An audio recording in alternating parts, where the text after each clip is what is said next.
exactly are you going to be asking the CEOs tomorrow? Well, I think it's important that the American people get a chance to understand the effect that giant market dominant players have on the overall economy, and how the position that these dominant platforms and their owners have affects the economy.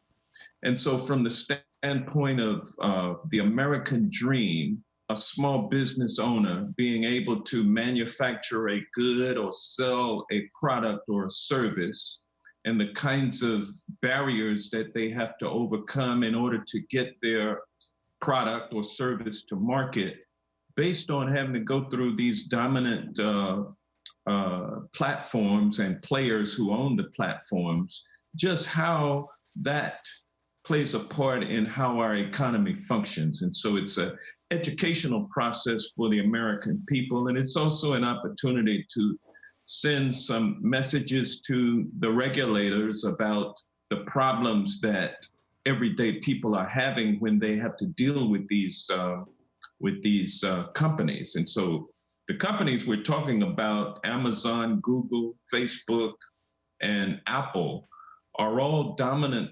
players, and they pretty much dominate the platforms upon which they operate. And they do it to the detriment of consumers, ultimately. But basically, large businesses and small businesses alike have to play by the rules, or else they can't play at all. And this hurts our economy and hurts the ability of people to achieve the American dream. Now, when you look at these four companies, does any one or two stand out as more egregious on antitrust than the rest? Well, they all pretty much operate from a common playbook. The ability to impose rules on people that want, and companies that want to deal with them, and how the rules can be arbitrarily changed so as to benefit the dominant player as opposed to the smaller entity that's trying to do business on the platform. And the fact that the platform is the economy is dependent on the platform. There's nowhere else for the business or the consumer to go other than through the platform to get a particular good and service. And then these players also compete directly against those small companies, those small and large companies that are seeking to do business over those platforms. They have to compete with the platform owner, and it's not fair, and it's anti-consumer. It's also anti-small business. So there's a common playbook.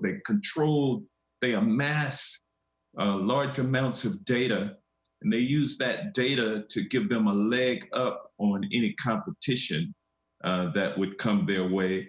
And then also in terms of buying off any competition before it gets large enough to affect the dominant player.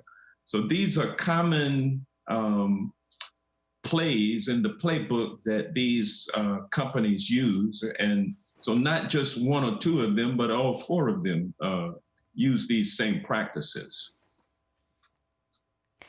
Now, Facebook, Google's, YouTube, and Twitter all pulled a video today promoting hydroxychloroquine as a cure for COVID-19. Twitter even temporarily suspended Donald Trump Jr. for tweeting out this video. What part of that is a problem for you? The video had already gone viral. Well, yeah, I mean, some good things take place, but a lot of bad things can take place also when you talk about the ability of false messaging to proliferate. And the only guardian is the platform itself to be able to cut down on what are lies and deceit that are distributed to cause a reaction, to cause people to do something, and that is that is very dangerous to our society.